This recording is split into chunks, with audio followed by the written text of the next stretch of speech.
apetecía, ¿eh?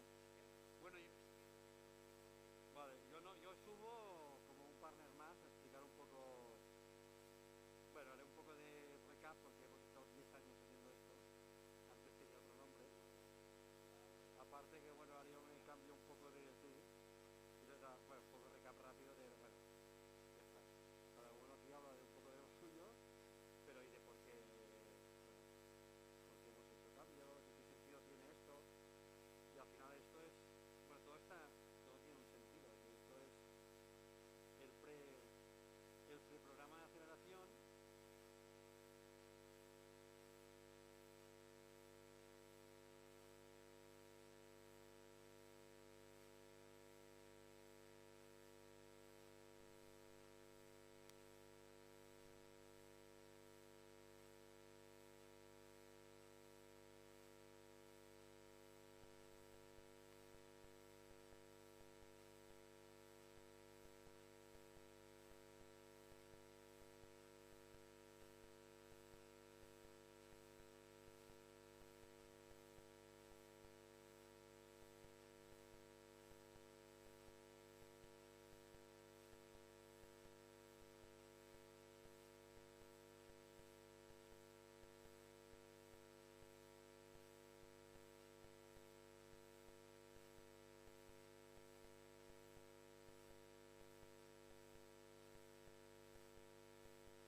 Vale,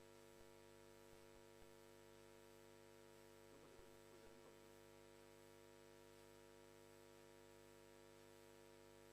Ja m'han fotut fora, tio. Ho veus? Ho vas ràpid aquí, eh? Aquí van ràpid, eh? Ja, ja no pinto res, ja. A veure això, tenim en modo avió o què?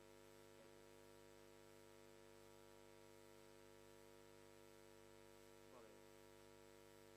1.200 compañías han aplicat. Quasi 200 han participat i han rebut suport, sí. Els números ja saps com van, no?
Hello, hello.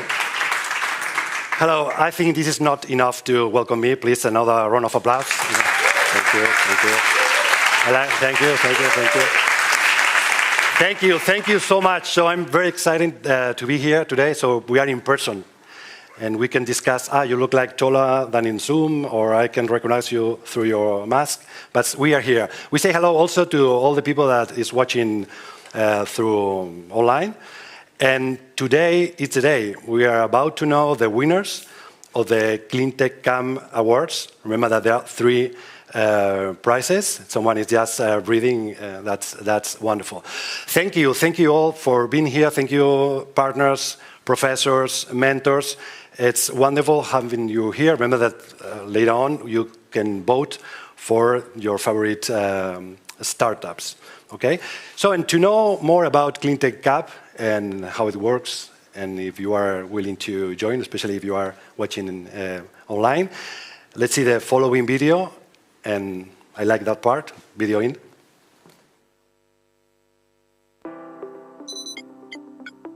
Cleantech Camp is a business accelerator program in the clean tech sector, promoting close collaboration between participants and the industry.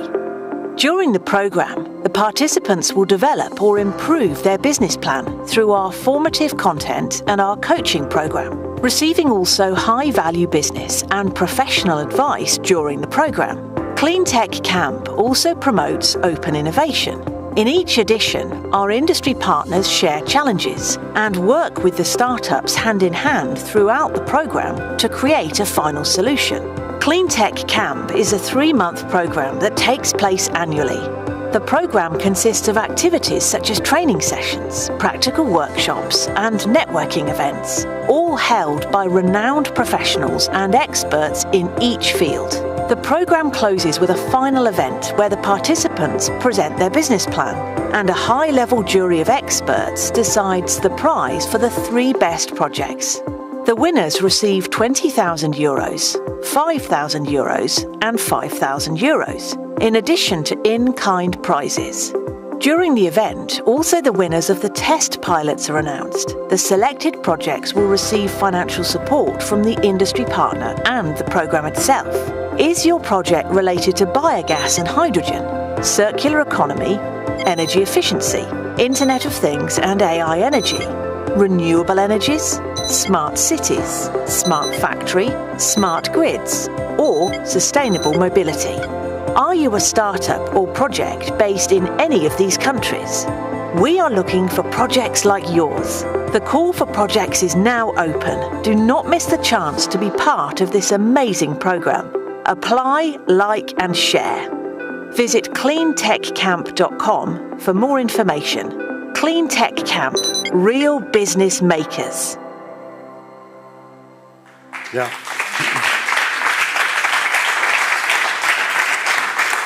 Wow, so 15 participants, 6 finalists, and you, the jury, will decide which one is going to win.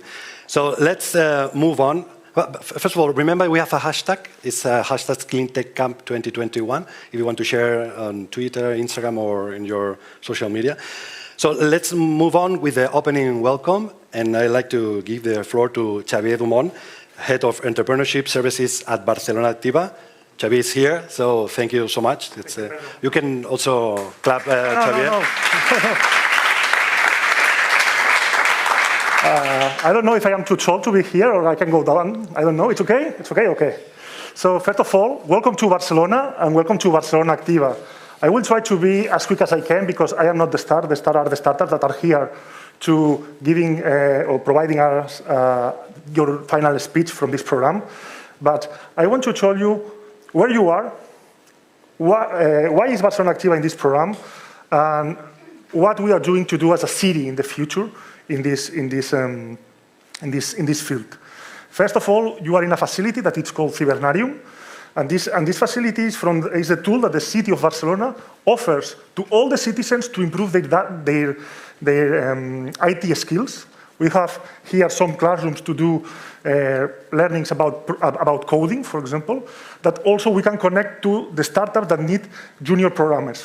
So this is what we are doing in Barcelona Activa, offering support to all the startups in all the options that we can offer, from trying to help to find fundings to offering incubation, mentoring, and so on. So this is what we are doing in Barcelona Activa, and this is one of our facilities, and for this reason, I thank Joan Miquel and Pedro for letting me introduce what we are doing in Barcelona Activa. The second one is, why is the city of Barcelona being in this program? The city of Barcelona has worked for being a sustainable city from many years ago. So I think that Josep Miquel will share with us some figures from the last 10 years. So it's not now new. I know that today we can hear a lot of the Green Deal, and Barcelona has also his new Green Deal policy, but the city has been working on it in all the past years. So this is part of our strategy to try to be a more sustainable city with all the options to our citizens to improve their lifestyle in our city.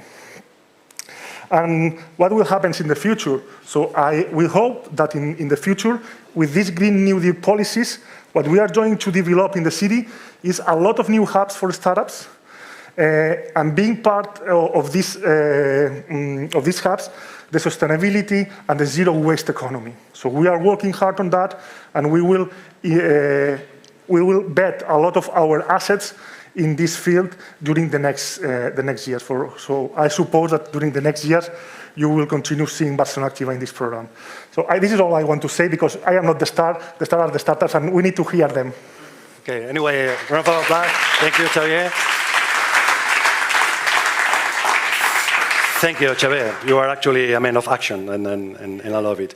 So, Cleantech Camp is possible thanks our partners, industry partners. So we like to hear more from them and the experience that they have collaborating and participating in Cleantech Camp. So we have a kind of a round table, and we have a exchange of opinions with them. And I like to welcome, first of all, Enagas Emprende. Enagas Emprende is an Enagas corporate entrepreneurship and open innovation program launched to develop ideas and business projects to create value, diversify its business model, and incorporate disruptive technologies in the current energy transition context. And I'm more than happy to welcome Emilio Martinez, Head of Open Innovation and Corporate Venturing at Enagas Emprende. Round of applause, please. Welcome, Emilio. Thank you. Thank you. Thank you, Emilio. Okay, yeah, the microphone. Thank you, Pedro. Thank you, thank you. Pleasure to be here. Thank you, welcome. Our next partner, let's continue with CRH. CRH is the leading global diversified building material business in the world, employing more than 77,000 people at 3,100 locations worldwide. So please welcome Davide Garuffi, Head of Low CO2 Built Environment. Welcome, Davide.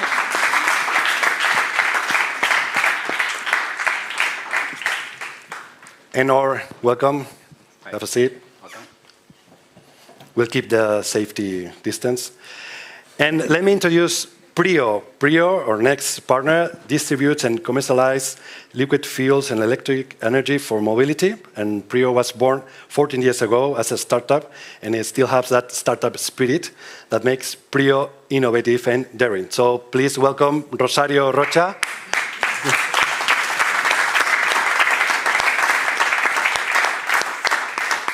Thank you. You can sit in there. Okay, thank you. And last but not least, let me welcome José Miguel Torregrosa. You probably know him a lot. Yeah, you can just a round of applause for José Miguel. So, this is kind of a personal note. So, José Miguel, welcome. Former business creation officer in energy. Now managing with a new position, and I'd like to hear from you. You will be here from the beginning. You're kind of the soul of that program, if I may say so.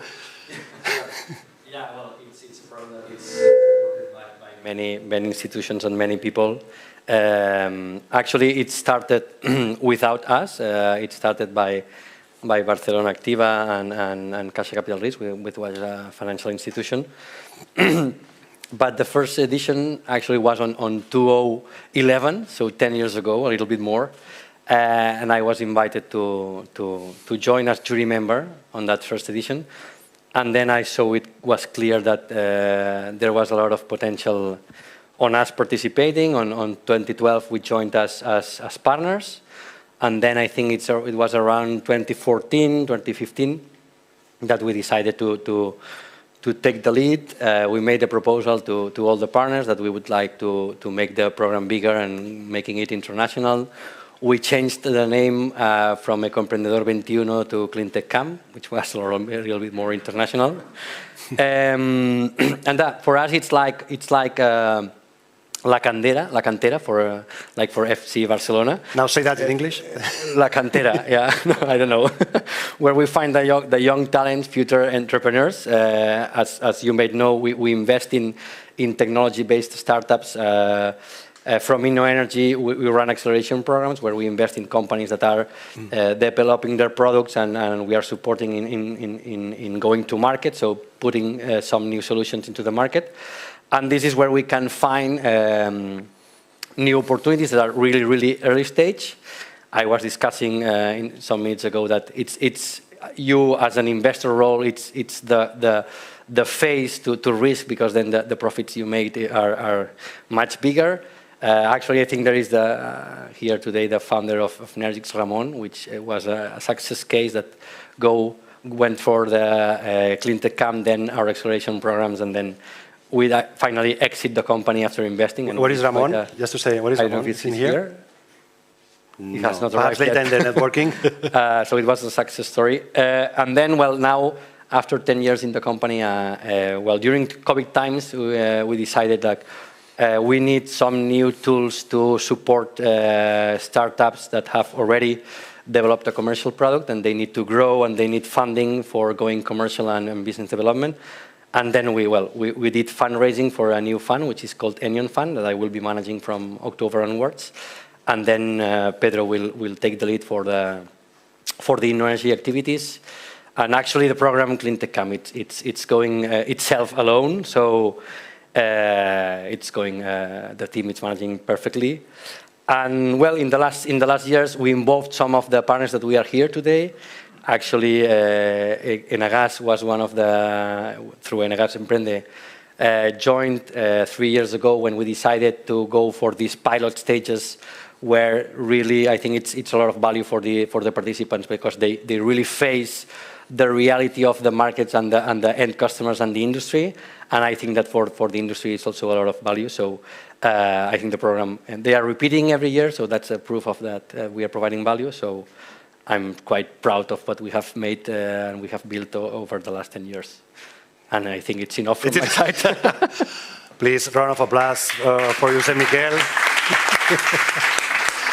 Okay, José Miquel, you mentioned your proud partners, and the audience for sure wants to know more about them, about you.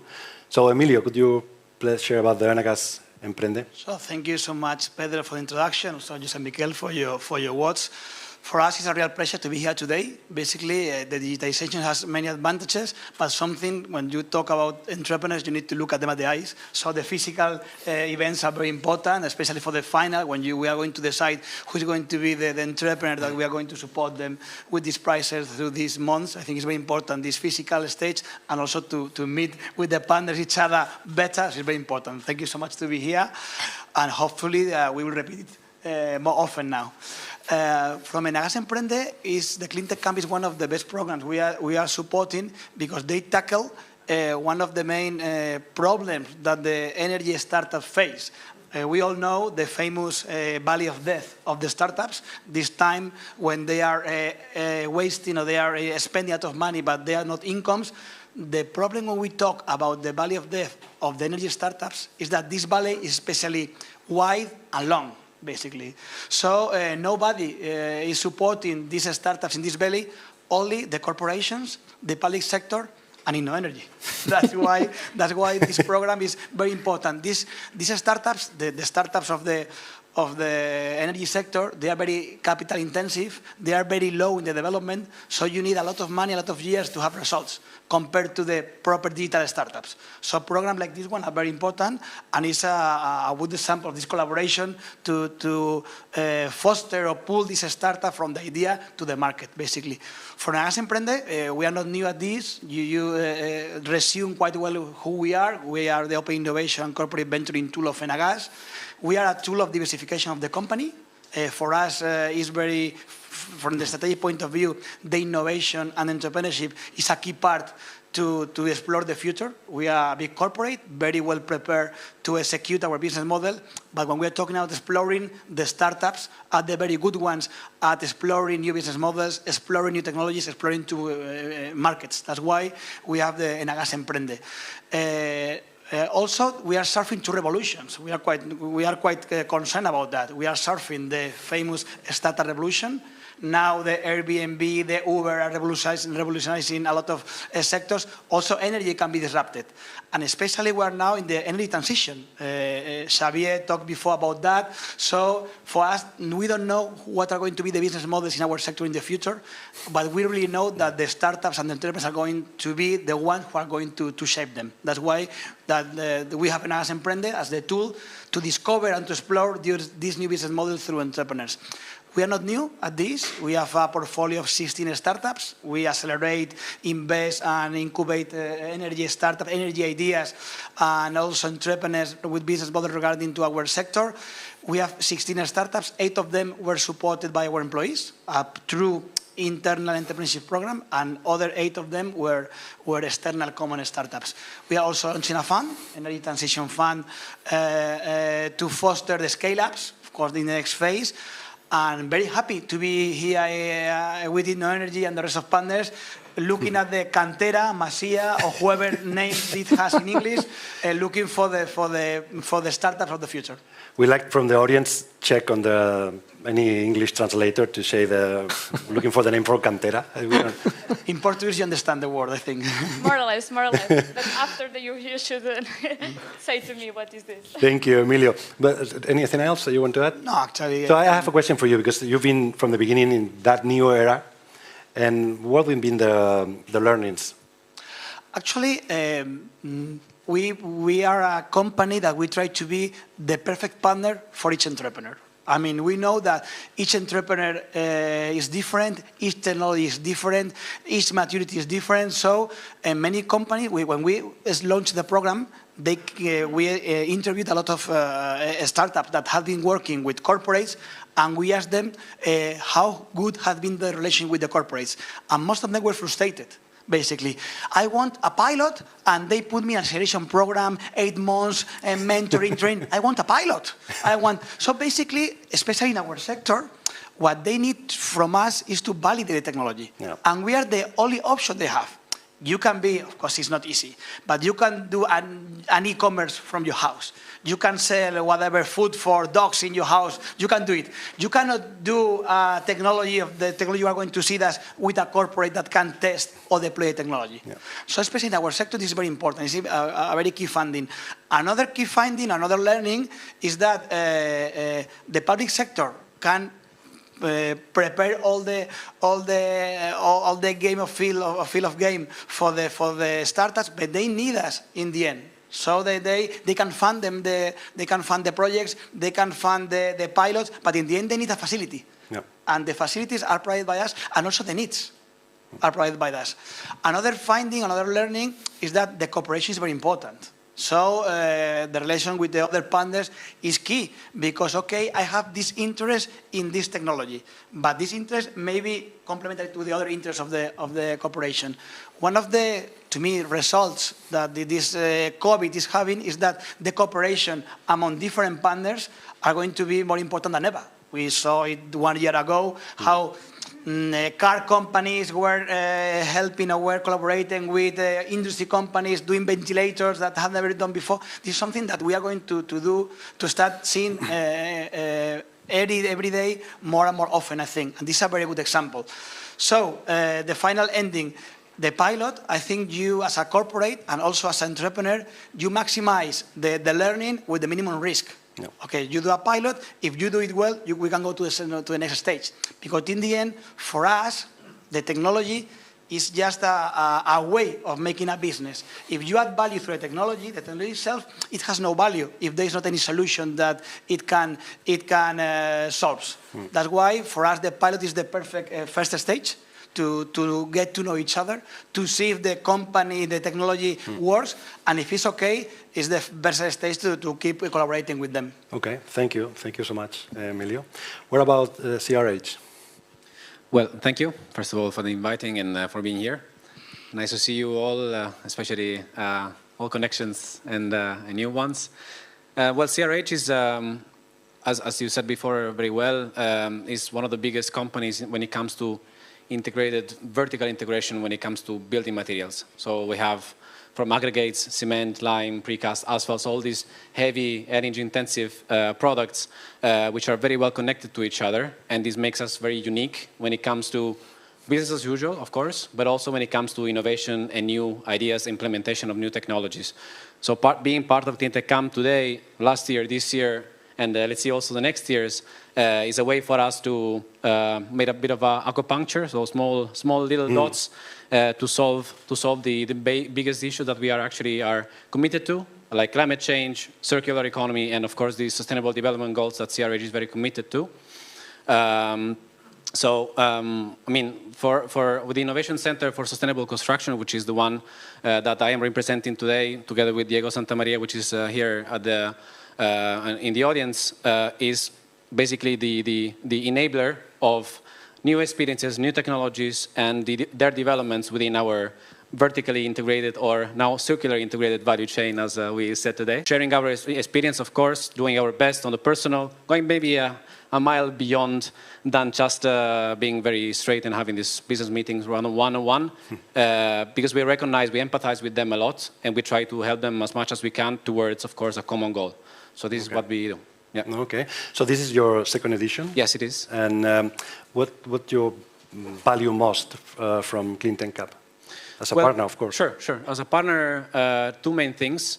One is the fact that through and with the help of the Cleantech Camp, we have, and the partners, we are challenging or learning a lot from the external, let's say, influence. So in this way, we are enabling a new wave of thinking in our organization. So this helps a lot of fresh air, new ideas, new technologies, and actual companies, not just ideas, but actual companies that can help us. And we are very happy and committed to work together with them. And the second part is definitely the fact that working with startups helps us also discovering those maybe small realities otherwise you cannot find anywhere. Yeah. So thanks to Cleantech Camp and the team and Miriam, of course, that will never yes, here she is. Stop. Let me do something. This is another personal note. Yeah. A round of applause, please, for Miriam. Yes.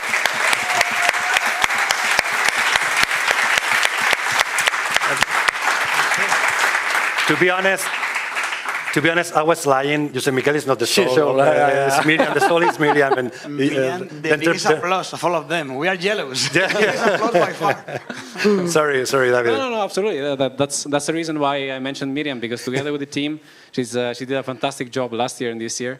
So yeah, that's what we do.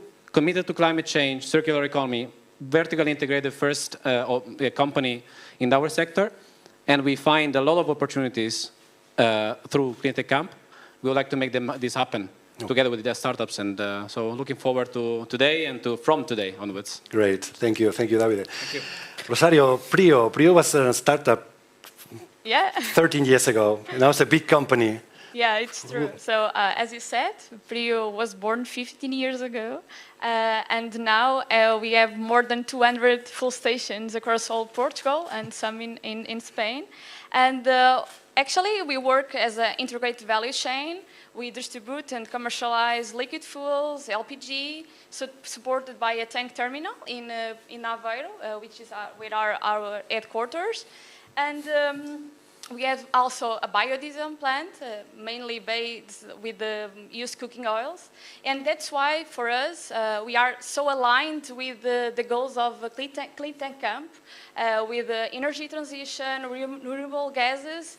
And I normally say that you are so brave, you the startups, that you are so brave because there are a lot of problems regarding all that solutions about energy transition, circular economy, but you have the solution. You say, okay, I can do more, I can save the planet, I can give you to all the world a new solution. So for us, Priu, it's a pleasure to be here, and it's so important for us to know you, to meet you, and learn from you. Mm-hmm. Well, as I said, you were a startup a few years ago. So what will be your little piece of advice for those startups to scale up? Okay, it's a trick question. Yeah, it is. Because we are a big company, but we have a startup feeling. Okay. Since the beginning, we have this feeling, and I recommend to you, to all entrepreneurs that are here, and to all the startups that want to participate in Cleantech Camp, please follow your dreams every day, as we do. With that, you can achieve whatever you want. If you want to establish position in the market, you should truly believe in your product, in your service, and you should listen a lot. Because when you are with your potential customers and you care about their opinion, you can make change, and you are design a roadmap to them. That's why it's so important. And use these events to promote partnerships, to learn from and connect it with other businesses. I used to say in Priu that there are two types of people, the ones that are in the air and the ones that are in the ground. So I used to say to startups, please behave like a balloon with a rope, half in the air and half in the ground, and be surrounded with people, different types of people, because with that you can achieve more and more. And do not be afraid of fail. Fail once, twice. Priu failed several times. The difference is the way you behave after the failure. It's not the failure itself. So be brave, be courage, and please be in Cleantech Camp. It's a great pleasure to have all of you and to promote with Priu this great event. Thank you.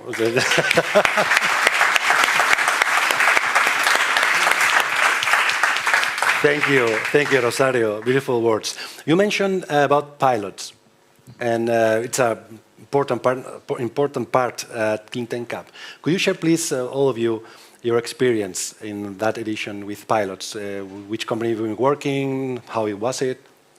So, first of all, I'd like to the advice: be a balloon, my friend. Be a balloon as a startup. One of the good parts of the new, let's say, change of the new era of the Cleantech Camp that is very oriented to the pilots. So from the beginning, we start to let the entrepreneurs know who we are as a company, what we're looking for, what our challenge, what our needs, and for an entrepreneur, a problem is gold, especially. So this is our needs. What can you offer us? Someday we do it as the innovation is done. At the beginning, there are a lot of possibilities, and we are more or less curating and tightening the funnel to end up working with 2-3 projects that in the end you end up with 1 or 2 to see if there's a potential pilot. So I think it's the better way in this part. There's a lot of risks, a lot of possibilities, and I cannot draw, but this is like, at the beginning you are like this, and then you are, in the end, more and more aligned. We are now working in the riskier part of the innovation at the beginning. Okay, they have a technology, they have an innovation, a solution, and we have some needs. Let's try to do a match to make the pilots. We are working with some of the companies that are here in the final. I'm not going to tell the name because I don't want to make any jealousy, neither do any preference. And we are quite happy with the results, because in the end, even if the pilot or the pilot is not as you have thought before, this is part of the learning. And I think that at this phase of the entrepreneurs and for us, the corporates, the learnings are more important than the business. Yeah. Okay, maybe we haven't got the project we would like to, but we know that this is not working. And we need to work in another line. So this is a very important learning for all of us. And maybe, okay, this is the first use the startup has for us is not the best use. We check with our specialists, because on this stage, people like us, we are the, let's say, the friend face of our companies. We have to talk, we are the translators, the startup world in the corporate world. Yeah. So the technologies, in the end, we need to check with our specialists, and they are used to dealing with very big corporates. Yeah. Actually, our colleagues are totally risk adverse. They are used to working with very big suppliers, very big partners, let's say, Accenture, ABB, Caterpillar, no risk at all. So what happens when they deal with the startups? They collapse. So that we are the translators, and we need to tell them, okay, this is a pilot, let's try to check the technology. Don't look at them as a supplier, look at them as a partner. If this works, how can you support this project? How can you help this project to become a reality? Okay, if this is true, this is a huge potential. That's why. This is the youth talent. Is the proper core of Canter. It's youth talent. This is like Pedri or Vinicius. We need to give them some time to prosper. And a very good experience. Now the challenge is that the pilot we're going to work with them, it works. So, but if it doesn't work, we will have got to know this learning quick and cheap. Okay, thank you. More than launching a project in the market. Okay, thank you so much. What about you? I mean, I can say something. Yeah. So actually, me and Cristina from Rio was so grateful to see your effort during all the program. You have been so with us, so brave, because you designed a roadmap. You aggregate your interests with our interests, and after all that effort, you present a more structured project, and that's why it's so important for us to continue in that program, to mentor you, to talk with you. And in the final, of course, we have some projects to keep working. For example, with Amnish Pura, we want to keep working with him. And finally, with all of the rest of the startups that are not here, of course, they have a perfect value proposition, and your effort will be here, and in the other situations, we'll be grateful. Okay, thank you. David? Well, complementing what I said is difficult, but I will try to. So what we are trying to do is to basically find the resonance between what we need as a CRH and what our 3,100 sites could need when it comes to decarbonization, which is very dear to us. So we are basically bridges, translators, call it as you wish, but actually our experience with all the startups, and especially the ones we selected for the next phase, is the fact that they kept flexibility and listening very, very active throughout the program. So they were able to transform, to model, to modify, to make sure that actually the needs and actually the resonance would happen. So this is the main message and our experience until now.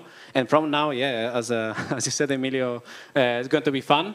But for sure, they will have all our effort and our support for the next phase. Okay, you all three are using beautiful metaphors talking about entrepreneurship. If I can say something very straight, I mean, because they are corporates and we are investors, but there is a clear match here on what we do because we are all here. And the thing is that we as investors want to contribute to the energy transition and fight climate change and take profit out of it. So why we do this or why we propose to do this pilot and so on is because companies, something that might seem obvious, live from the customers paying for your solution. And here we have potential customers. These corporations, they put time and money to do this pilot, so they are paying to test that solution. That's the first market validation that we can find as investors. So that's why there is a clear match here on how we seek different things, but doing the same thing. Okay. So, Davide, Rosario, Emilio, Jose Miguel, thank you. You make possible Cleantech Camp. And that's it, because I think they're waiting for their presentations. Round of applause, please. Thank you. That way? Your way. Choose your way. I think it's better that way. Thank you. Can we go this way? Yeah, yeah. Okay. Thank you. Thank you so much. I think it's perhaps time to, okay, we can, well, it's time to continue. So, Miriam, yeah, do that. Yes.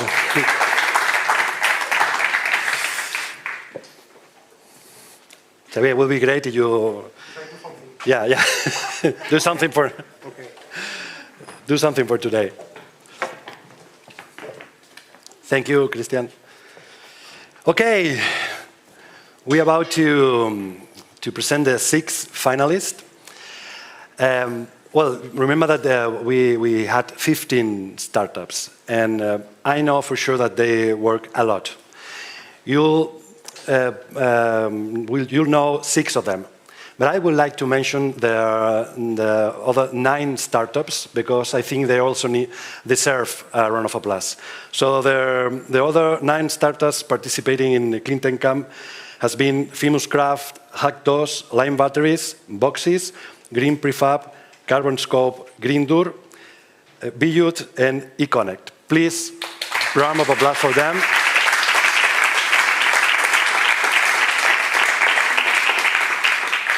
So anyone could be in the 6 finalists, but only 6 can present. So okay, can we see the voting criteria?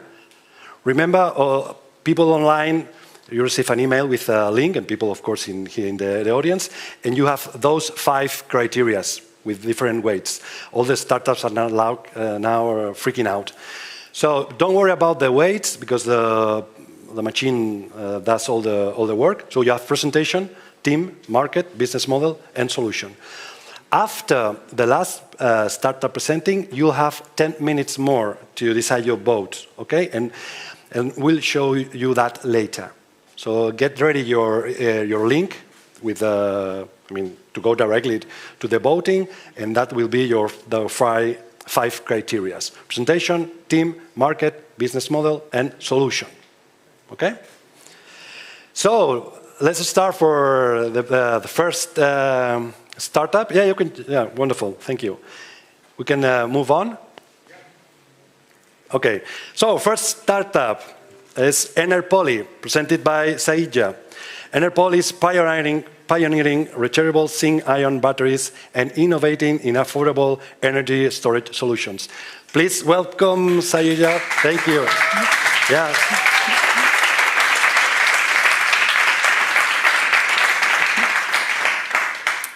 Good afternoon, everyone. I'm Sahitya, and I'm here to represent Enerpoly and to share with you how we're achieving breakthrough affordability in energy storage. Energy storage today is not affordable. Renewable energy needs energy storage to be reliable, but most of the energy storage installations being considered today are not economic. The reason for this is when you look at the break-even time on these projects, this time is usually much longer than the expected lifetime of the batteries. And this is especially true when you look at residential scale installations. The reason for this is the price of the raw materials being utilized. What you want is a low price and a high global production. However, when you look at battery technologies today, what you have is the rechargeable batteries use expensive and scarce materials. And then you have batteries that use low-cost materials, but they're usually not rechargeable enough to justify the return on investment. And then you have alkaline batteries. These batteries use low-cost, abundant materials, but they're not rechargeable today. They're single-use only. And that's where Enerpoly's innovation comes in. What we've done is we've managed to make these low-cost materials of zinc and manganese dioxide rechargeable. And this has been done with the research conducted by our CTO and co-founder, Dr. Milad Shamoun at Stockholm University, where he solved the most critical challenges for this battery chemistry. Our batteries address the stationary storage market. And this is a $20 billion market today, and it will be a $100 billion market by 2030. Our technology is game-changing for the residential and state and commercial scale storage, as well as EV charging infrastructure. And this is a small portion of the market today, but in 10 years' time, this will be 60% of the market. And by 2023, we also want to introduce our batteries to the more established markets.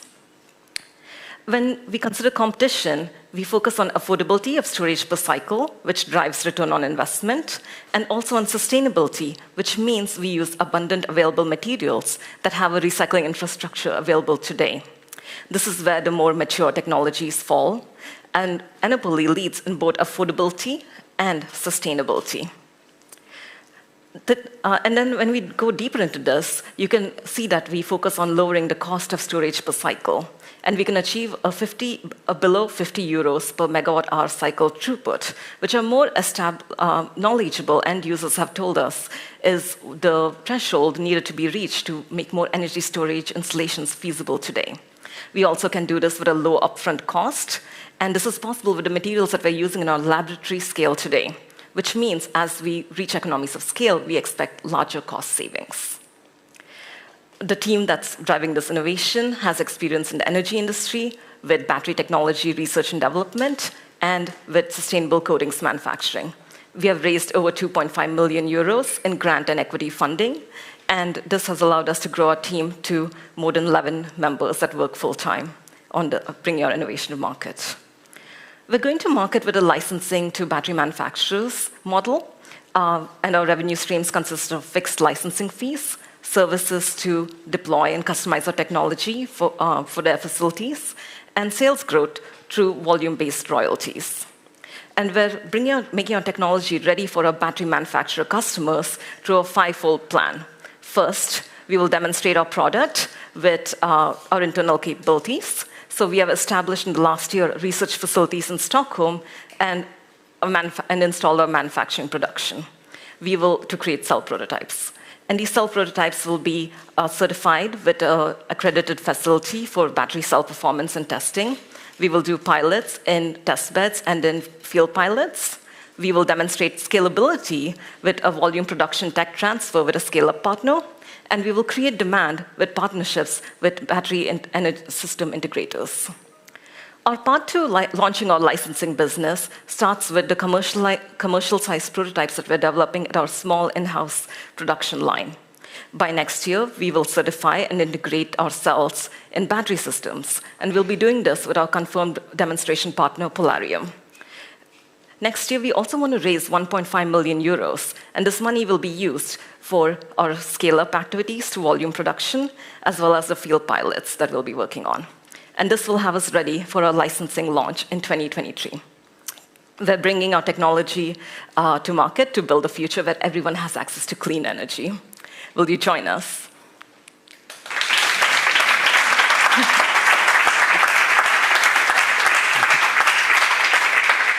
Wonderful. I have a question for you, coming from Oscar Rubio from CVM Partners and Trademarks. Hello, everybody. Thank you, Saidja, for your kind presentation, and congratulations for being selected as one of the finalists. Well, I'm working at an intellectual property firm, so I'm going to ask something about patents. Well, how important is your intellectual property strategy for obtaining a competitive advantages over your competitors? Thank you for that question. So the IP strategy is very important for us. We already have 2 patents filed, and we are working on 5 innovations that are in our pipeline. This is very important for us as it underpins our licensing model, which allows us to have a value-rich and asset-light approach to getting our technology to market, and allows us to get us to market faster than other emerging battery players. This also helps us in building up our own knowledge with our customers, as these battery manufacturers have the existing knowledge and capabilities that we can take advantage of. Because when you're trying to bring a solution to market, sometimes these customers need to have customizations done from time to time. So by taking advantage of the knowledge and capabilities with battery manufacturers and perhaps doing even joint development with them, we can then bring in more knowledge that we can apply to other applications we're approaching. And this will help us make our technology better and drive more demand. I hope that answers your question. Okay, thank you. Thank you. Thank you so much, Seija. Okay. You can applaud, of course. Be careful. Thank you. Thank you so much. Be careful, be careful. Okay, our next startup is Albedo, presented by Laura Lorenzo. Albedo is innovating with a bio-based insulation material made with citrus waste. Laura, all yours. Thank you.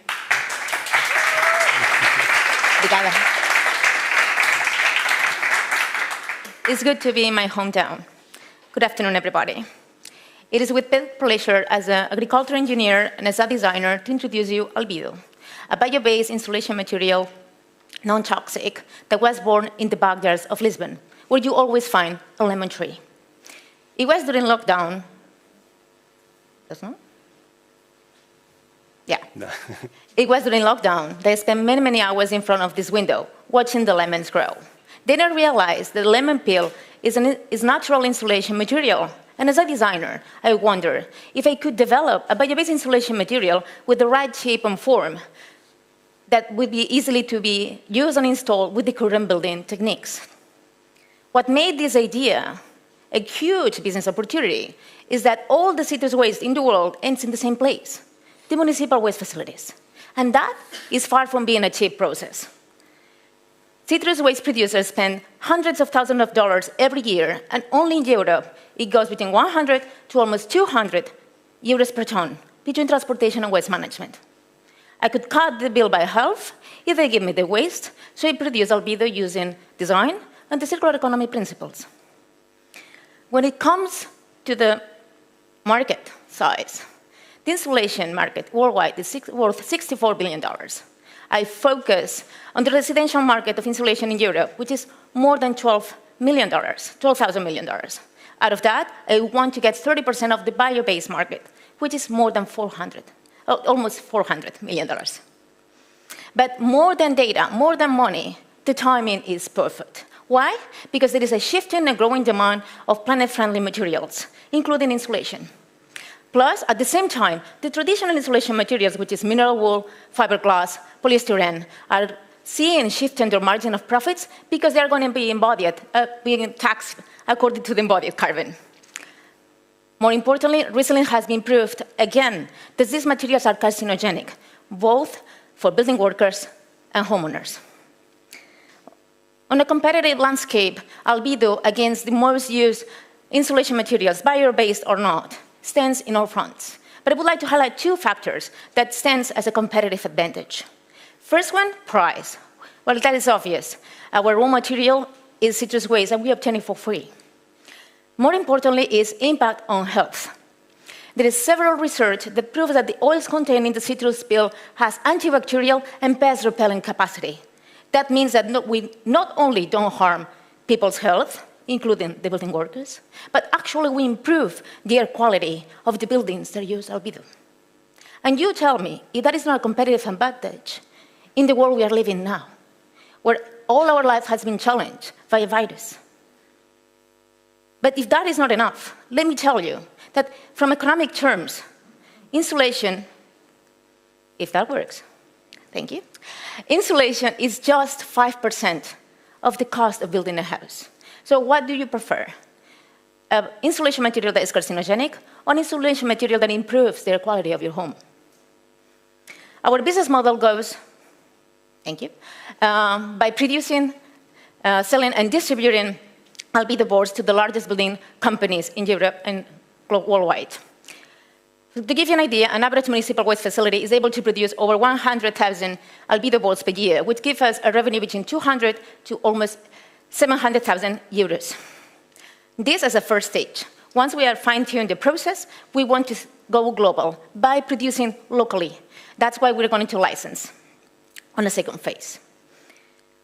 I am Laura Lorenzo. I am the founder. As an agricultural engineer, my work has been commented by the European Commission. And as a climate entrepreneur, my work has been covered by the media in Portugal and Spain several times. I'm looking for a chief operating officer to run the pilot and the operations, so I focus on raising funds and strategy. In the meantime, I have built around myself in this year solid partnerships on the research front, so I'm able to develop the second generation of albedo, foam-based, and also the value chain in Portugal. So we run the pilot project. But for that, we need investment. For finalizing the development of the second generation of albedo, which is foam-based, and running the pilot in south of Portugal, I'm looking for 1.1 million euros. As we do this, I will be building a commercial agreement with Motengil. Motengil, for those who don't know, it is the largest building company in Portugal, but also it is the owner of all the municipal waste facilities. That would allow me to grow in Portugal, but also in the Iberian Peninsula, because Motengil is in the top 20 building companies in Europe. As we grow, we learn. And as we learn, we are able to go with the licensing model worldwide, but producing locally. And our first market is Brazil, because it's where the largest orange juice producers in the world are located. Well, I hope now you have a better idea about albedo, a bio-based, non-toxic insulation material, and its ability to scale as a business, but also to cut drastically the greenhouse gas emissions of buildings. At the time, we improve the life quality of building workers and homeowners. Thank you.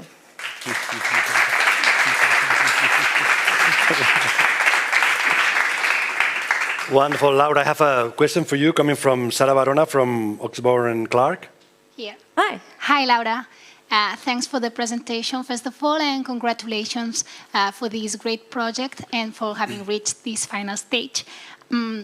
My name is Sara Barona. I'm a corporate senior lawyer at Osborne Clark, and I am specialized in venture capital investment rounds. The question I have prepared for you is, as you have explained, albedo is made of organic, biodegradable raw material, and as we all know, a building, for example, has an expected life of 20, 50, maybe 200 years. So what is the expected life cycle of albedo, and how do you expect to match these terms? So here's the building industry is going. Right now, durability is not lasting long. It's about adaptability and modularity. That is to say that the materials doesn't need to last 100 years. What they need is to be able to be extracted and put in modules, so the building transforms and evolves as the time comes by. What is important is the shell, so the structure that is last. But for albedo, and answering very straightforward your question, we have, so now, right now, the average lifetime of an apartment or of a house is 30 years. And we assure that albedo will have this durability. Of course, we are developing the second generation, which is foam-based, but yes, we are looking forward to that, because that's what we are designing for with Fraunhofer. But most importantly is that, rather than lasting long, is being able to be adapted. Okay, thank you. You're welcome. Thank you, Laura. Thank you so much.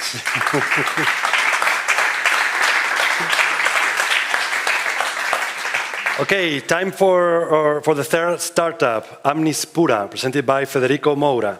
Amnispura is innovating in a gas separating technique highly suitable for hydrogen purification. So, Federico, are you there? Welcome, Federico, please. Thank you, Pedro, for introducing me. Hello, good afternoon, everyone. My name is Frederico Moura Relvas. I'm the CTO and one of the co-founders of Amnispura. Amnispura is a spin-off company from University of Porto dedicated to hydrogen purification by pressure swing adsorption technology, also known as PSA. So far this year, we have sold 2 lab-scale units, and negotiations are ongoing for higher-scale PSAs. As I'm sure that you all know, hydrogen will play an important role in the future of the energy and chemical industry sectors. And the window of opportunity is now, because you know, the world is moving towards what we call a hydrogen society, and we cannot lose this train. And the big move is taking place in the centralized and small-scale production, and it is a market that is growing a lot. However, whatever route you take to produce hydrogen, a purification step is always necessary. And in small scale and decentralized production, 30% of the produced hydrogen is lost during this purification step. Pressure swing adsorption is the state-of-the-art in hydrogen purification. It is based on the selective adsorption of the contaminants in a packed bed at high pressure. Then, the bed is regenerated at low pressure. And the use of multiple columns ensures continuous operation. And it is during this regeneration step that most of hydrogen is lost. So what makes us different? Amnispura developed its own adsorbent material, which has an enhanced capacity for carbon monoxide. And carbon monoxide is the bottleneck in hydrogen purification. This means that we can operate the packed beds longer time before being regenerated, thus saving hydrogen. Also, we have developed a self-adaptive control strategy for our process, which ensures that hydrogen is always within specification, even when there is fluctuations in the feed stream. Moreover, we have our own developed process simulator, which is cheap, reliable, and have a built-in process optimizer, saving us time and money. Combining these three features, we can achieve more than 15% of process efficiency comparing to our PSA competitors. This means that we can increase the profit by 120,000 euros per year based on a process designed to produce 1,000 cubic meters per hour of pure hydrogen. Our competitors in PSA technology are scarce worldwide and in Europe. And their process efficiency is lower in comparison to Amnispura efficiency. And also, other competing technologies like membranes and cryogenic distillation are not suitable for producing high-purity hydrogen.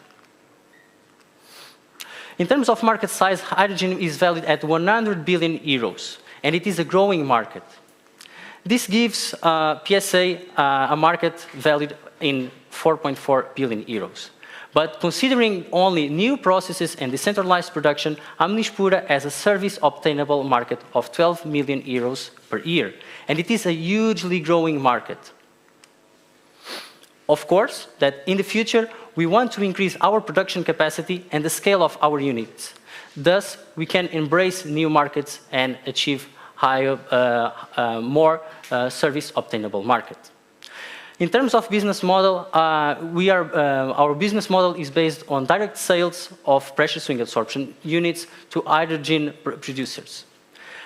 So far, we have been focused on lab scale and units up to 1,000 cubic meters per hour.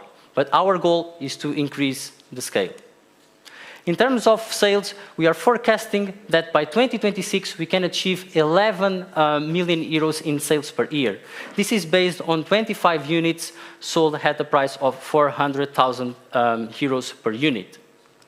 To put our business model into practice, we are looking for an investment of 875,000 euros, which will be invested in two phases. In the first phase, we are looking for the implementation of our production facilities, and in the second phase, we aim to have our own pilot scale lab.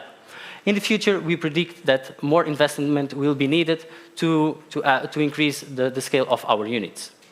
So far, we have sold 2 lab scale units, and negotiations are ongoing for higher scale units. And we have a project approved in Portugal where we raised 164,000 euros. Our team is composed by high technically skilled professionals. All of us, we are PhD holders in hydrogen and gas purification, including Professor Adélio Mendes, which is a worldwide recognized researcher in gas purification technology. As a final message, remember, the future must be purified. Thank you.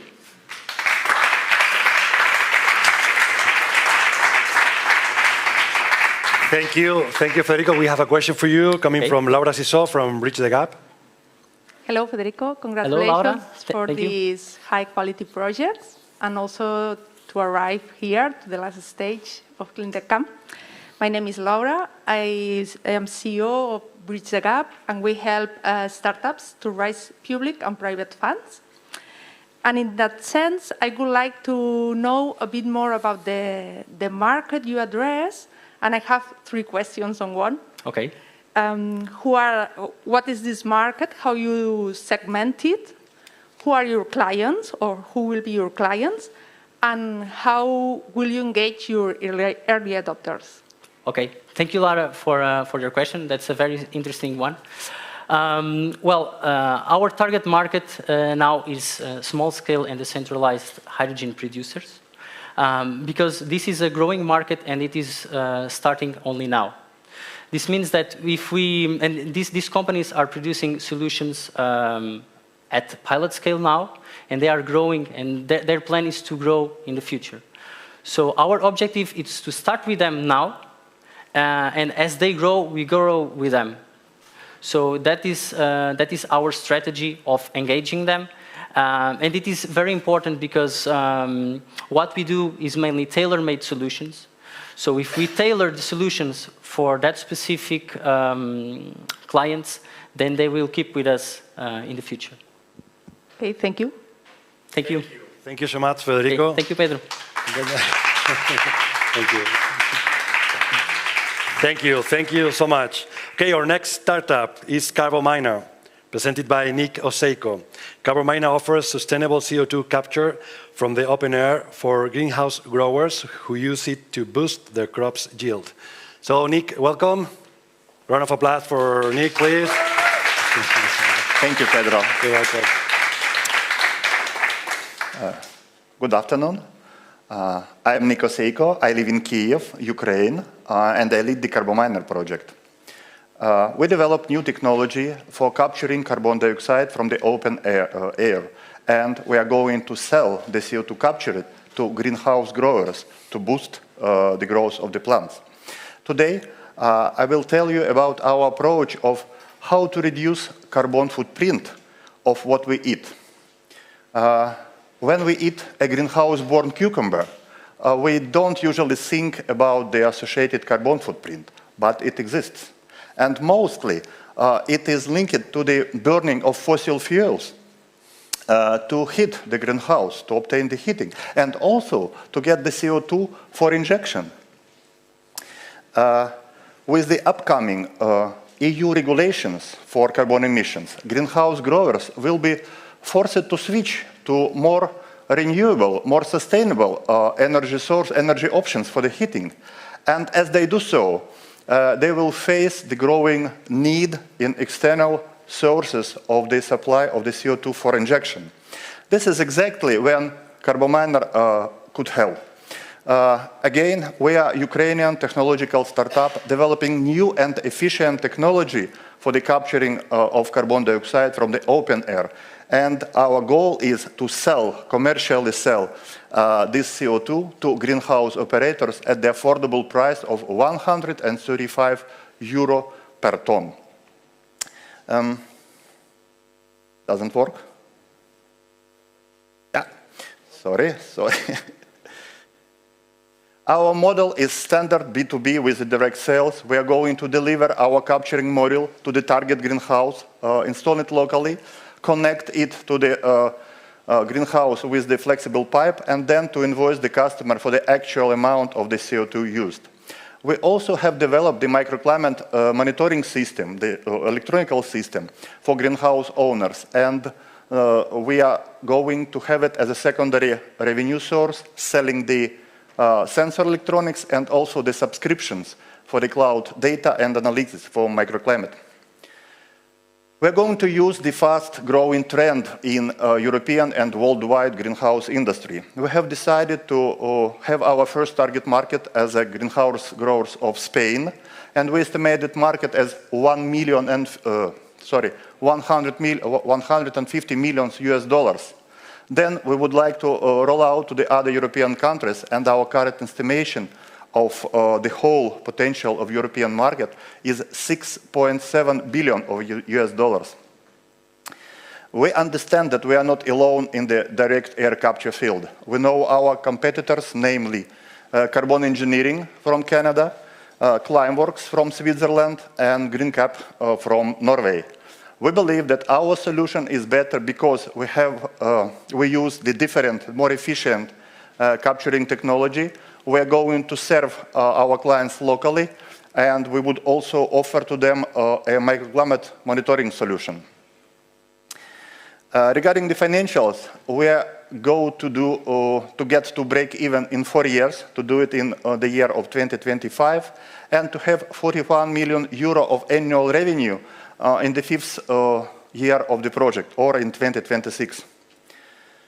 The original idea of capturing the carbon dioxide from the air arose in early 2019, when we, after doing several experiments, we put together our first small tabletop prototype, and we used it as a proof of concept, first to ourselves, and our product was started. After that, we have raised 3 investment rounds from the leading Ukrainian VC fund, SMRK, and now we are looking for the late seed investment of 400,000 US dollars, and we are going to use that investment to validate our technology in the relevant environment in order to get to TRL 6.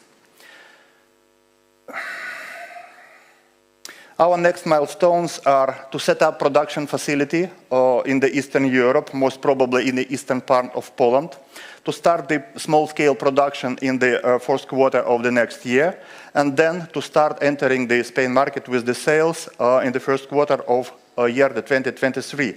Next year, we are going to roll out to other EU countries.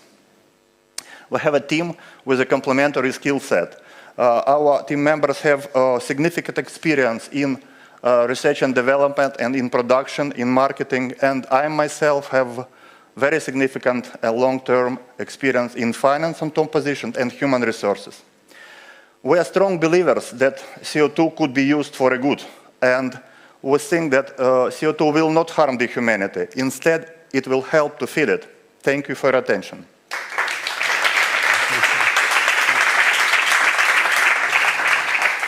Thank you. Thank you, Nick. We have a question for you coming from Francesc Rivera from Energy Efficient Cluster of Catalonia. Yes, hello. Thank you, everyone, and thank you, Cleantech Camp, for inviting us. And thank you, Nick, for your kind presentation. I'm the general manager of a cluster. The cluster is an organization that has more than 170 members, from big companies to research centers, public administration, and so on. And we try to make a bridge between the startups and the companies that are also already at the market. So my question goes in that way. How do you imagine that your companies will establish this collaboration with the companies that are already at the market, and which type or which profile of companies do you have identified as this type of companies that could allow you to arrive to the market? And that's all.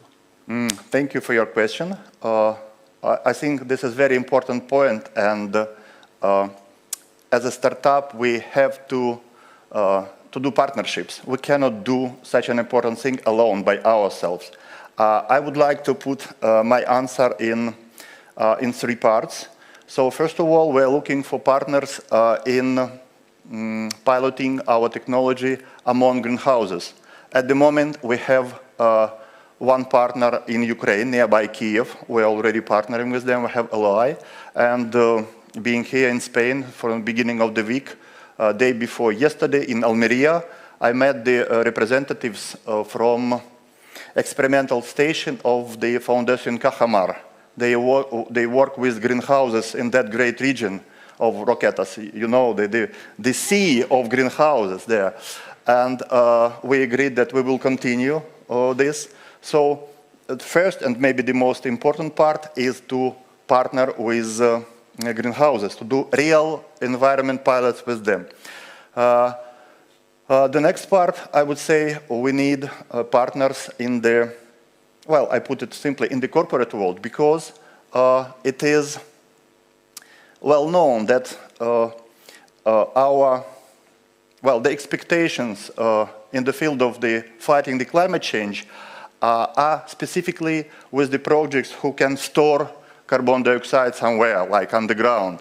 And our current solution, selling it to greenhouses, doesn't fit. It is not eligible. So we are looking for the partnership with some established companies to help us to prove that carbon dioxide, if the need arises, could be stored in like underground or in concrete or somewhere else. And the third thing, I would say that it is a specific need in partnership of our startup. It just happened that all three financing rounds came to us as follow-on rounds from the same venture capital firm. And it is important to, to make it wider, the network. That's my answer. Okay, thank you very much. Thank you. Pedro. Thank you. Thank you, Nick. Our fifth startup is Rayo Energía, presented by Daniel Moran. Rayo Energía is upscaling and commercializing a small-scale plant based on the gasification of biomass to produce biochar and hydrogen. So, Daniel, the stage is yours.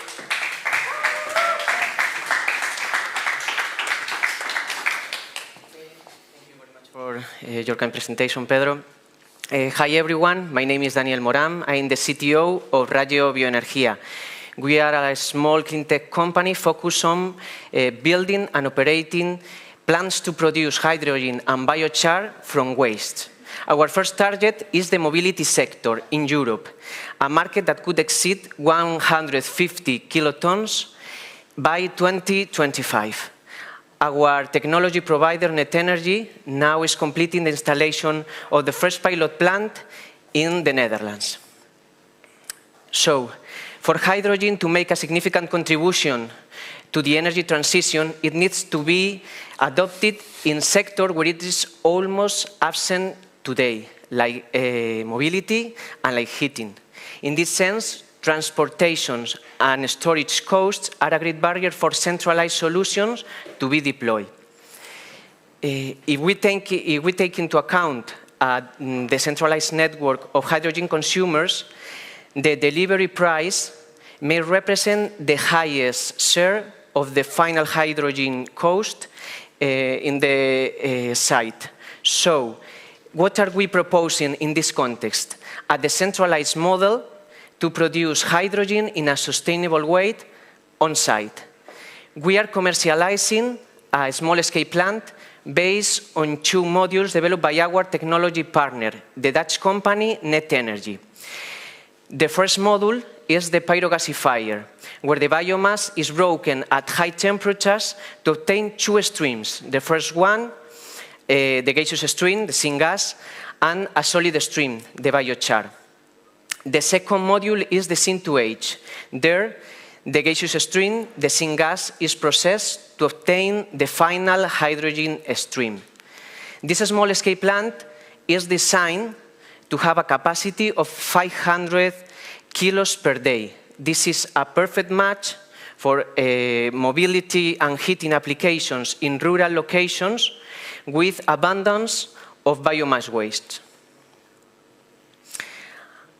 Our main competition for the on-site hydrogen production is electrolysis. When comparing to electrolysis, Rayo Bioenergía offers a 24/7 hydrogen production without dependence on solar or wind fluctuations and variations. And expensive additional infrastructure is not required. Moreover, thanks to our Syn2H technology, that is a breakthrough for the syngas conversion based on a chemical looping process, we estimate that our capex is 20% lower than direct competitors based on similar gasification approaches like the well-known water-gas sieve reaction. As I told before, our main target is the mobility sector, specifically the energy companies that are trying to deploy a network of hydrogen refueling stations. The Spanish hydrogen roadmap sets a goal of 150 hydrogen refueling stations by 2030. And the Hydrogen Europe's technology roadmap sets a goal of 1,000 hydrogen refueling stations by 2025. Rayo Bioenergía aims to be the hydrogen supplier of at least 2 of these hydrogen refueling stations before 2025. Taking into account a plant size of 500 kilos per day of hydrogen and 1 ton per day of biochar, we have performed some preliminary financial projections to show the soundness and the potential of the business with different kinds of feedstocks. For instance, with olive marks, that is a waste coming from the olive industry, we can achieve ROIs of between 6 and 4 years, considering a hydrogen cell price of between 3 and 4 euros per kilo. And what is our way to market? In 2020, our technology partner, Net Energy, validated the proof of concept of the Sin2H technology at lab. This same year, Radio Bioenergia was established in Spain to partner with Net Energy in the upscaling and in the commercializing of the technology. Now, this Dutch company is completing this first pilot plant in The Hague, and we are looking for an investment of 300,000 euros to set the demo platform here in Spain, run it with different kinds of feedstocks, and perform some detailed technical, economic, and environmental analysis. The next natural step would be the commercial phase, the construction and operation of the first commercial unit of 500 kilos per day of hydrogen. To do all of that, we count with a team formed by Gerard Salvador. He's our CEO, expert in business development and in finances. Our CMO, Sergio López, with several years of experience in bioenergy and marketing, and myself, I am chemical engineer with experience in bioeconomy and materials. We have the support of our part-time team and our technical partner, Net Energy. To sum up, our experience, our combination of skills, and our passion for the circular bioeconomy together with the potential of the Sin2H technology are the keys for the success of our dream, the decarbonization of the mobility sector. Join us. Thank you very much for paying attention.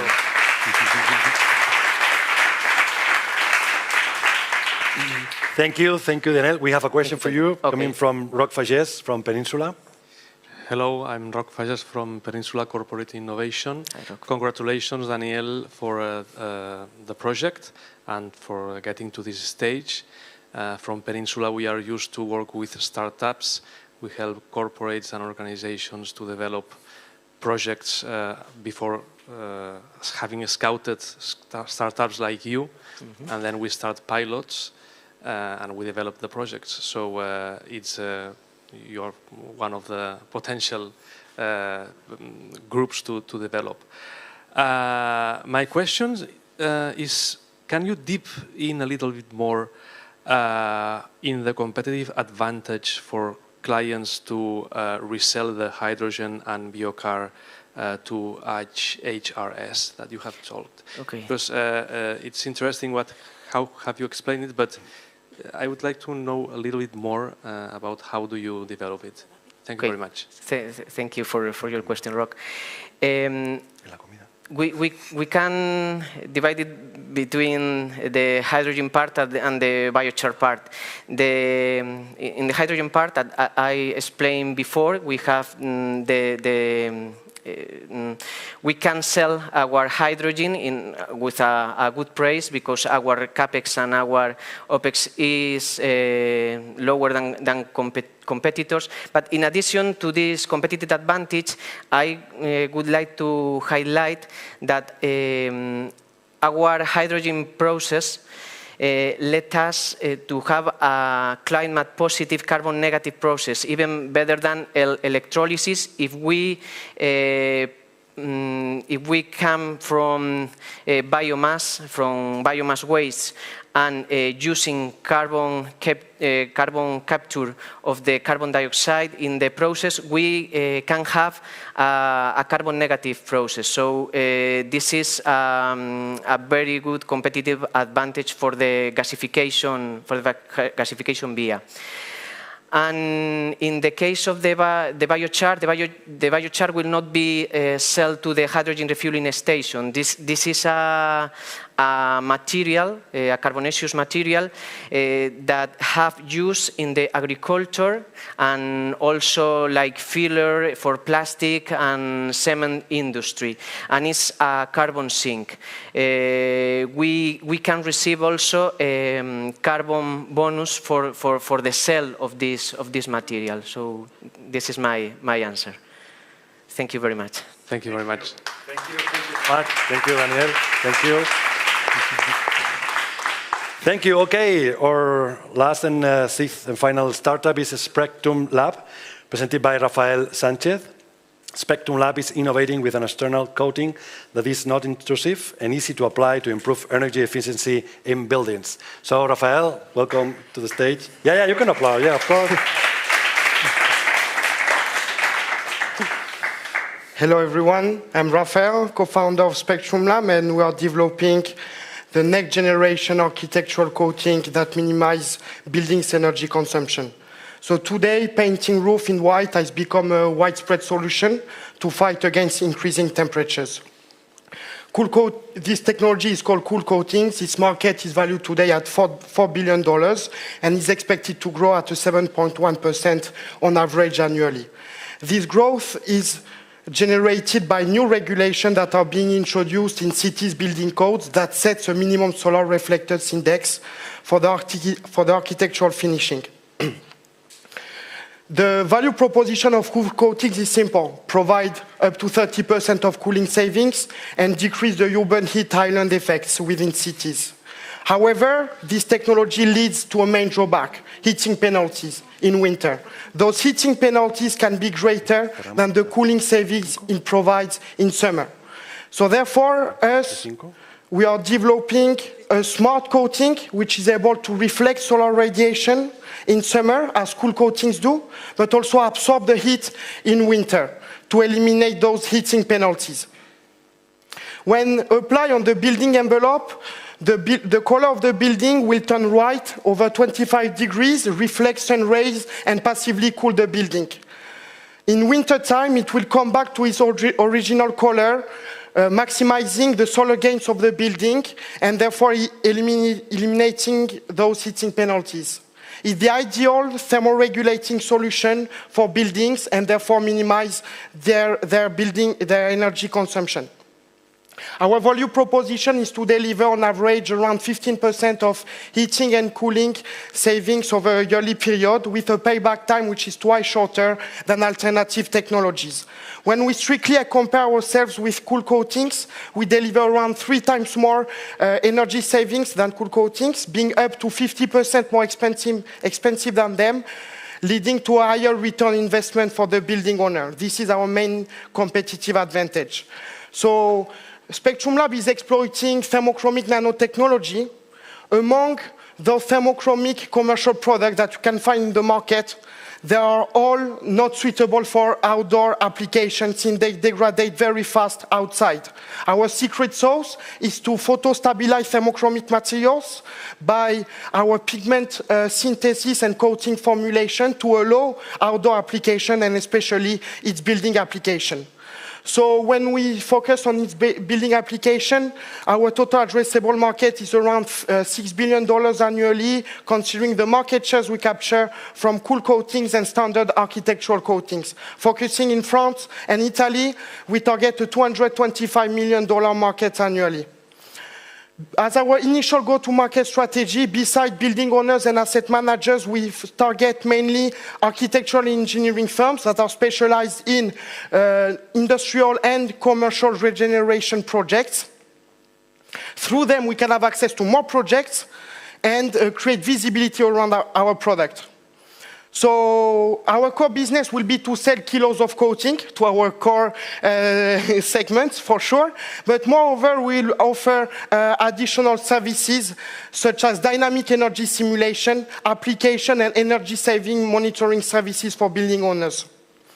So until now, we have secured 4 different pilot projects in different geographies that are all waiting for our MVP finalization to start them. We have two ways to scale our business after our introduction in the market. The first is to create distribution networks in North America and Asia. The second is to co-develop other smart building materials and coil coatings with the leaders of each industry by selling our pigment technology to them.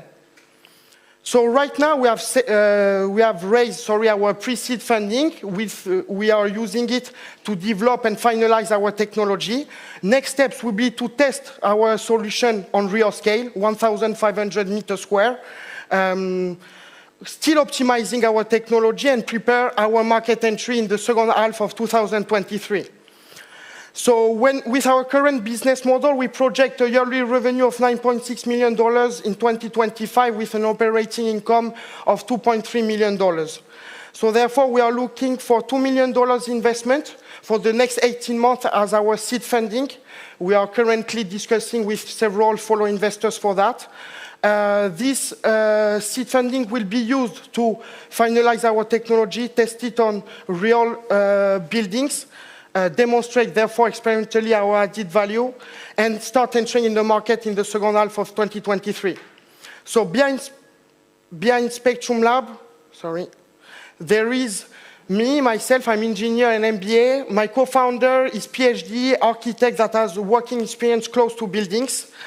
And we are working with Ronald, who is the inventor of cool coating technology.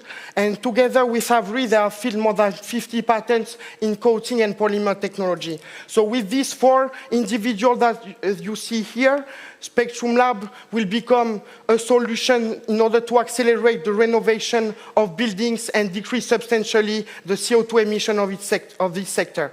Thank you very much. Please don't hesitate to contact us to be part of this journey. Thank you.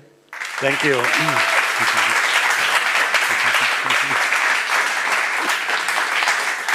Thank you, Rafael. We have a question for you from Davide Garuffi from CRH. Yes, thank you. Same thing, Rafael. Cool solution. I have a question now we are in Barcelona, so happy to be here. We see that maybe there's a huge potential for passive cooling, especially in the summertime. We live, some of us at least live in Central Europe, which is a bit more, let's say, less sunny, so less opportunity for cooling. And I was asking myself, compared to southern part of Europe, for example, how Central Europe could be still positively affected by your savings in energy or and cost at the building level. Thank you. Thank you, Davide, for this interesting question. So first of all, I want to say that to summarize my presentation, today is cool coatings, cooling savings, passive cooling, but heating penalties. So in regions where there is only the need for cooling, use cool coatings. It's done. The challenge is done. But then in regions where you need cooling and heating, what do? You do cool coatings, but you have cooling savings in summer, but heating penalties in winter. No, you do thermochromic with us. And for that, I want to then explain that our competitive advantage relies on geographies where there is hot summers and cold winters, high temperature differences between seasons. So, as you said, Barcelona would be perfect for our solution, but also Central Europe, because in Central Europe, for example, we have the example here of Carbo Biner, who is living in Ukraine, and we are discussing that today. In Ukraine, for example, there are hot summers, cold winters. So then I would just want to say my last part of my answer. We have developed internally a simulation software in order to quantify the impact of our smart material on buildings' energy consumption. That's why we can project, we can claim our energy savings and say that we have a competitive advantage in terms of providing a higher return investment. And how we quantify the geographies where we have a competitive advantage. We use an indicator, which is called heating ratio. It's the amount of heating you use out of heating and cooling. And we strongly believe that we are competitive in geographies where the heating ratio varies between 45 and 75%. After 75%, you go to Norway and you use dark roof. Below 45, you go to Dubai and you use cool coating. In the middle, in Europe, you use thermochromic with Spectrum. Thank you very much. Thank you. Thank you, Rafael. Okay, well, congratulations to you all. Wonderful presentations. Time for you, the jury, to vote. Can we see again the... So remember, those are the 5 criteria. So you have presentation, team, market, business model, and solution. So you have time to vote until 6:10. So at that time, the closing platform will be closed. So remember those 5 criteria. Remember the link. Vote for, of course, the 6 presentations. And remember, important, at 6:10, we will be closing the voting platform. Okay? We need to recount the voting, so, and we'll come back at 6:20. No, 25, sorry, 6:25, we'll come back, okay? You can applaud again if you want.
Me quedo.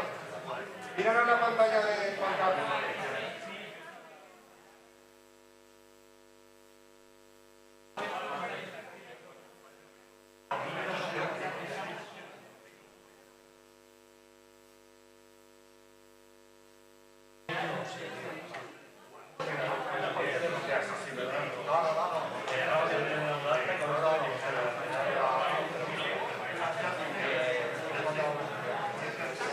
Juan Carlos, mira la cámara, que no la tires, la cámara. No, que no la tires, simplemente controla.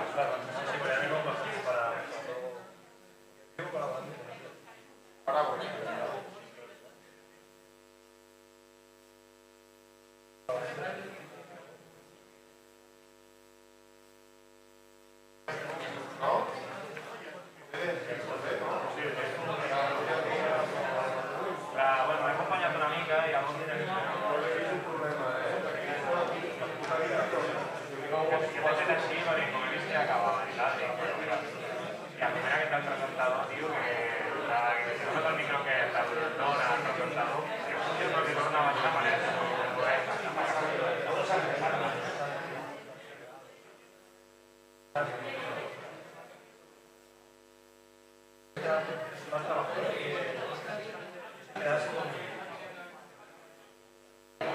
creus que ampliar? Sí, sí, em faltarà microfonar.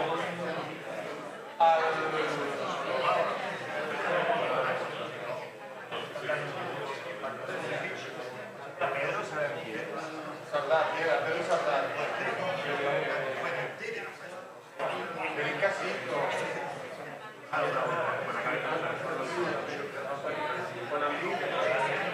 Ja?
Hey.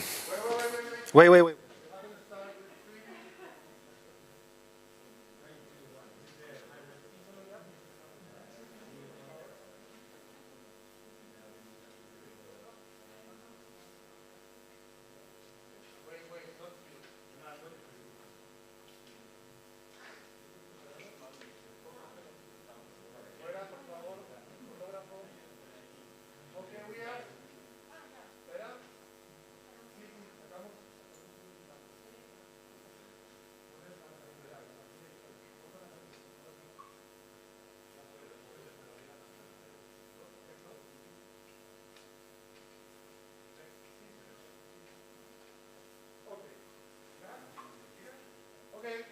Okay, so welcome back.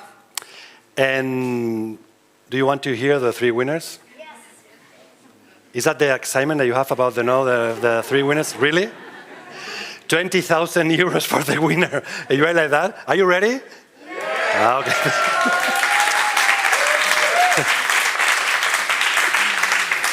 Yeah, thank you.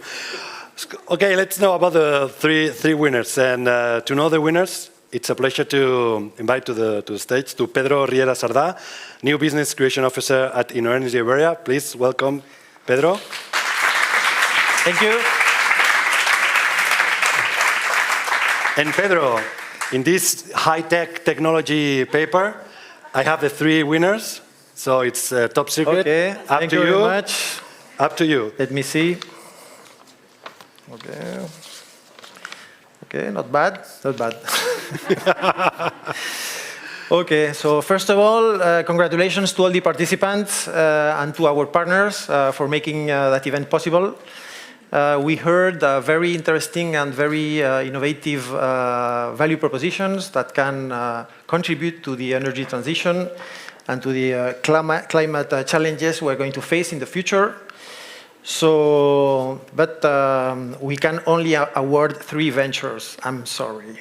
So we encourage you to follow your dream and to continue working on your projects to convert them into high potential businesses. So let's go with the winners. So the 3rd award goes to Spectrum Lab. So Rafael.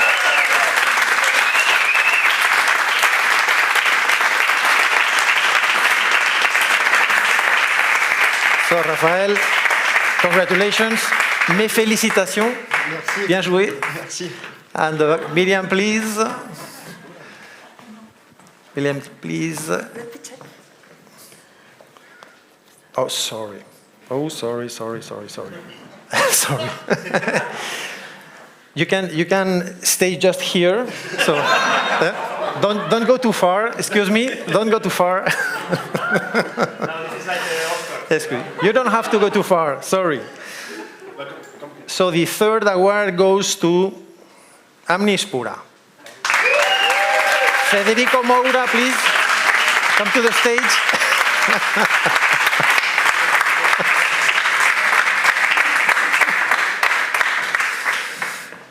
Okay, congratulations. Okay. Thank you. And here you have your check. Oh. Okay. Federico, picture. Smile, big smile.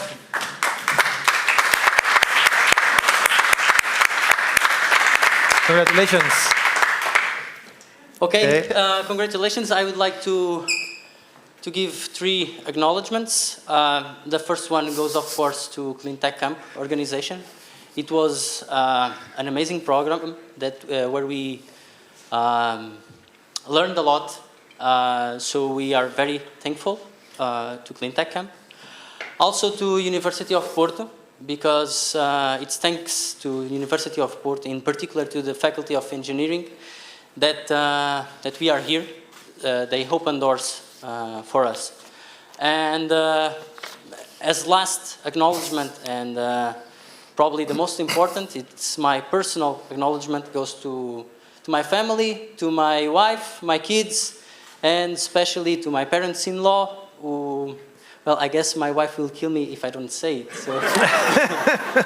Well, but I thank them a lot during these months. They know that they meant a lot to me. Thank you. Thank you.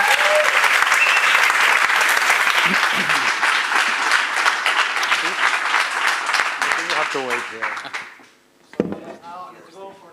Second award, please, Rafael, come on stage. Désolé, désolé. So please, here you have your check. Congratulations. Thank you. Thank you. Does it work? Yes. Yeah. So maybe in front of the camera, I want to thank you, first of all, my partner of Spectrum, who has been there for the beginning. I know that for her it's not easy at all. She's finishing a PhD right now, so she has to deliver her thesis and build a startup in advanced materials, so it's not easy at all for her. So I want to thank you first to her, then of course to Cleantech Camp, because without them and without the partners, I wouldn't be here exposing the future of building envelope. And third, I want to thank, of course, my family and the French government for my education. So I want to thank all of these stakeholders that are behind the Spectrum Lab and the future of building envelope. Thank you. Thank you. Merci. Bravo. Okay, and now let's go for the winner. So the winner of the event this year is Laura Lorenzo from Albedo.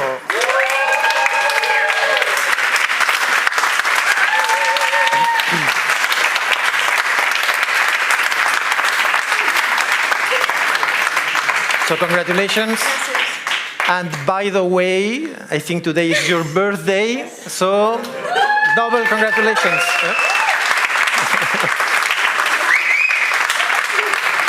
Congratulations.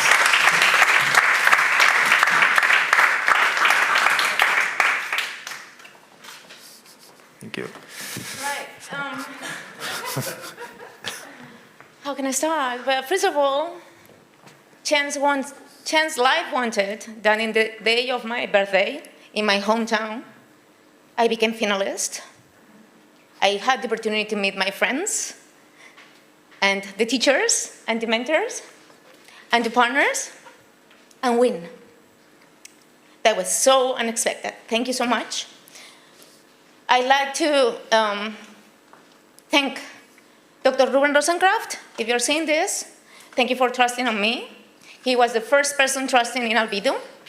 He is the director of the biopolymer unit at Fraunhofer. Thank you to Cleantech Camp. I've learned so much, oh my God. I struggled so much with the business plan. But I really learned a lot that, yeah, that makes the idea more and more tangible, real, and actually doable. And I really believe that, based on all the facts and the progress of this. The third is going to be the hardest. I want to thank my husband. He has been my anchor. He has always pushed towards my dreams. And yeah, I'm a better person in this world because of him and because of my son, so thank you to them. Thank you very much. Thank you. Okay. So congratulations to all of you, and I think we are done. Not yet. Not yet? Family picture in there. Okay, perfect. Family picture. Yeah. Okay. Not for the partners, Emilio, if you... Josep Miguel, you want to join us? Ponte del otro lado. The partners also? Okay. Okay. No sé si vamos a... There is enough room for everybody? Yeah. Miriam? Pedro and... Claro, Miriam. Claro. Y Pedro. Ya que insistís. Hombre.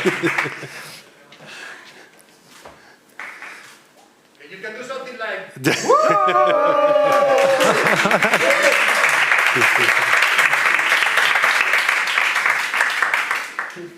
Okay. Très bien. Bueno, I think we are done. So we heard fantastic pitches. I think it was a super experience for all the startups that were participating, and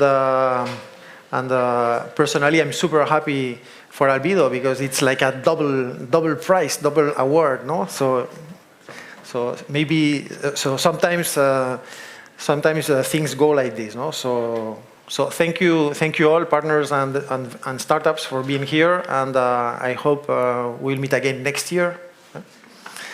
Thank you. Okay. We will have the opportunity to mingle in the, I think Laura, Media meets second floor, right? We have an open space to network. So, and thank you, and see you upstairs, and see you next year, and take care, and stay safe, and be happy, and happy birthday. Okay, thank you so much. Thank you.